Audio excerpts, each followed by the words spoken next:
salam sejahtera untuk kita semua. Selamat malam. Oke, melanjutkan dari pembahasan mengenai segmentasi citra ya.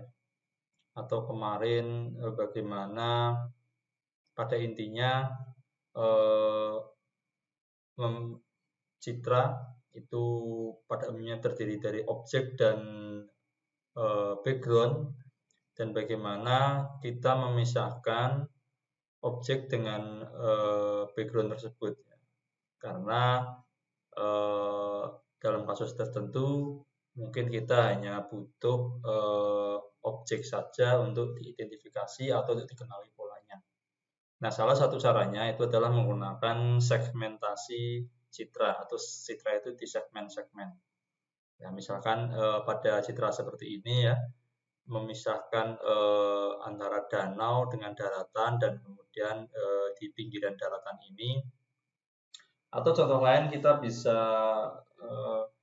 mengambil contoh fingerprint ya. Fingerprint itu kan anggap saja jari itu ya, jari jempol itu adalah sebuah background, kemudian stick jarinya itu adalah objeknya yang kita ambil untuk kita identifikasi milik siapa stick jari tersebut. Nah, salah satu cara yang digunakan adalah clustering, teknik clustering, dan algoritma yang sering digunakan itu adalah K-means. K-means. Jadi ini salah satu algoritma unsupervised learning ya. Nanti kalau teman-teman belum tahu apa itu unsupervised learning, nanti bisa cari referensinya sangat banyak, atau mungkin video-video YouTube lain yang berkaitan dengan pembelajaran tanpa diawasi atau unsupervised learning ya. Oke. Nah, kemudian clustering itu apa? Ya, yang jelas secara gamblang di sini ya, itu organizing data into class such that there is high intra-class similarity atau low inter-class similarity. Ya. Finding the class labels and the number of class directly from the data. In contrast to classification, more informally finding natural grouping amongst objects. Jadi intinya di sini itu kata kuncinya adalah similarity atau kesamaan. Ya, kesamaan apa gitu ya. Kalau kita terapkan di image processing ya bisa aja sama teksturnya, sama tingkat warnanya ya. Atau mungkin kecerahannya ya. Nah, kemudian nanti itu akan diklasterkan sesuai dengan jumlah K-nya. K-minus itu kan K itu jumlah klasternya. Bisa 2, bisa 3, bisa 4, dan seterusnya. Ya. Yang tujuannya dengan klaster itu akan terpisah nanti, akan terpisah beberapa objek yang ada di situ. Nah, kemudian nanti dicari jaraknya, atau mungkin dicari jaraknya yang sama atau similarity, itu jaraknya harusnya ya dekat dengan titik klasternya atau centroid intinya ya. Nah, di sini kan dikatakan kontras ya. Kontras itu berarti kan jaraknya sangat jauh.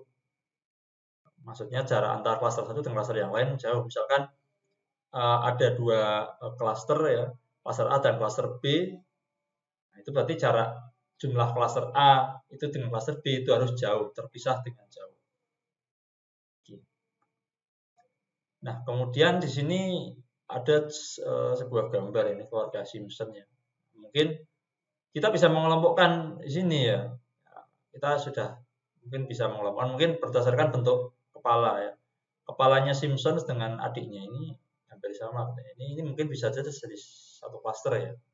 Kemudian ini yang punya rambut ini, kemudian Mel istrinya bapaknya Simpson ya. Ini kemudian ini ya.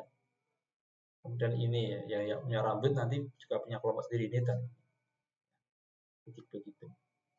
Nah, ini contohnya. Ini dikelompokkan berdasarkan keluarga. Ya, ini keluarganya Simpson ya. Saya pernah lihat film Simpson tapi agak lupa ya. Saya cuma tahu bapaknya, ibunya, adiknya ya, 4 orang ini saya nggak tahu ini siapa. Kemudian ini pekerja atau karyawan sekolah. Ini dikelompokkan secara keluarga. Ini mungkin keluarga di sekolah, ini keluarga di Simpson. Kemudian ini dikelompokkan secara jenis kelamin ya. Ini yang perempuan, ya, females, ini yang laki-laki. Jadi klaster itu yang menentukan kita ya. Kalau dikembalikan lagi ke citra ya, itu tadi. Misalkan kita akan mengklasterkan jenis kayu ya. Berarti kita akan mengklasterkan secara teksturnya. Kayu itu kan kayu jati ya, kayu mahoni, kayu kanvas, kayu bengkili ya, kayu ulin dan lain sebagainya. Oke. Berikutnya, nah ini seperti ini ya, ini jenis gorila. Nah, ini jenis ini klaster kata-kata ya ini ya. Kemudian ini klaster sidik jari. Nah ini contohnya seperti ini. Nah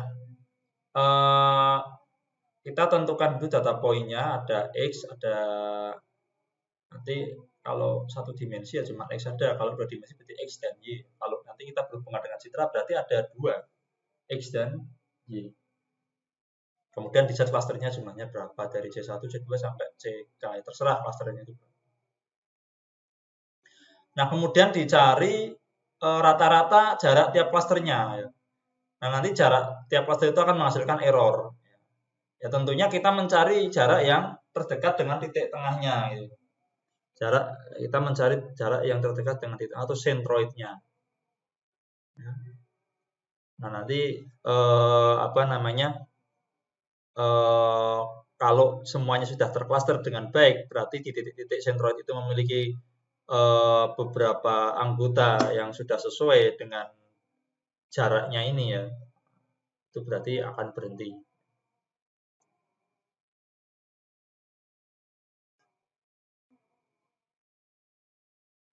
Kemudian untuk langkah-langkahnya, ya, yang pertama itu algoritma pilih ya, atau tentukan jumlah klasternya. Klasternya berapa tadi? 2, 3, 4, 5, ya jelas jangan 1.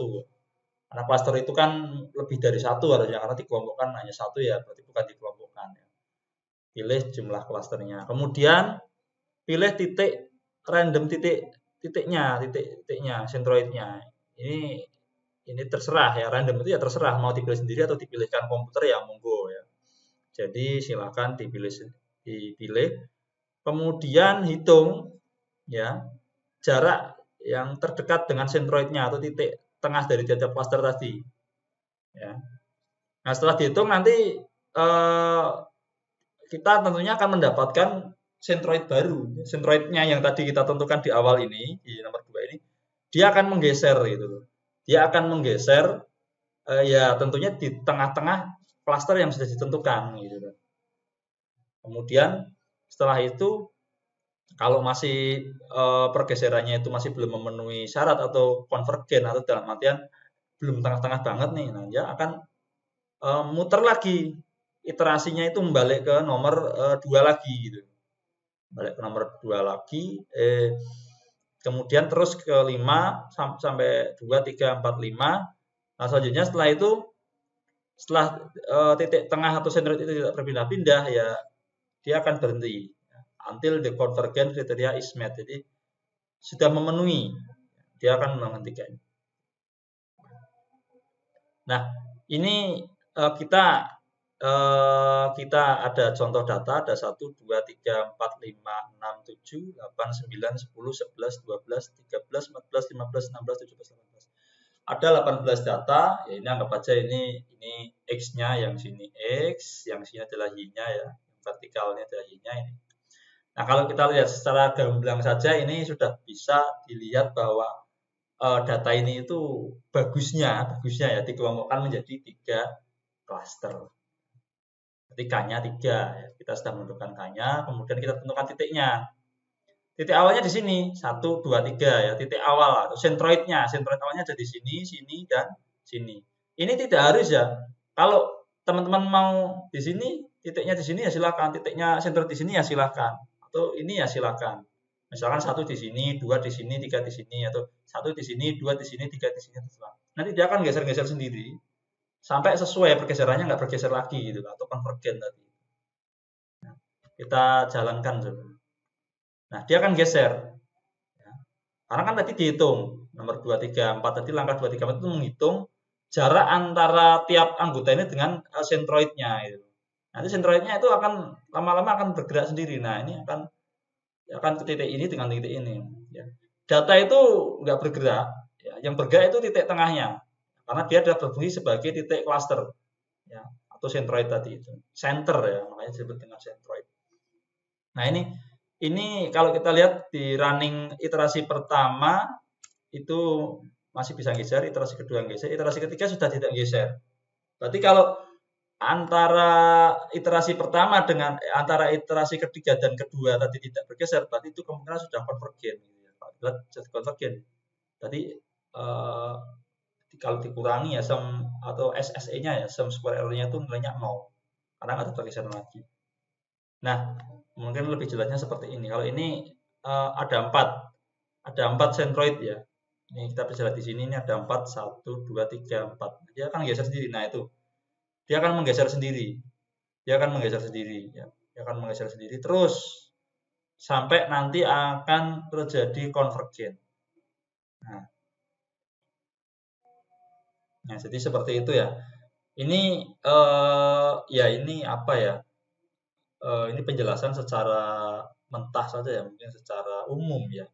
Karena sebenarnya sih kalau teman-teman pengen tahu detailnya ya kita harus menghitung ya, ada formulasi matematisnya ya, menghitung rumus jarak menggunakan Euclidean, Mahalanobis, Manhattan dan sebagainya.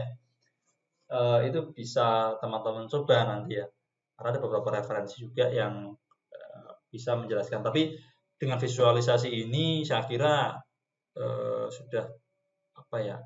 Semoga sudah ada gambaran ya, sudah ada gambaran dari teman-teman mengenai bagaimana Kamins ini mengklasterkan ya. Nanti kalau kasusnya di dalam sebuah citra itu kan ada beberapa warna ya, beberapa warna ya, yaitu yang akan diklasterkan atau beberapa tingkat kecerahan atau tekstur yaitu yang nanti akan diklasterkan. Makanya ini cocok untuk segmentasi gitu.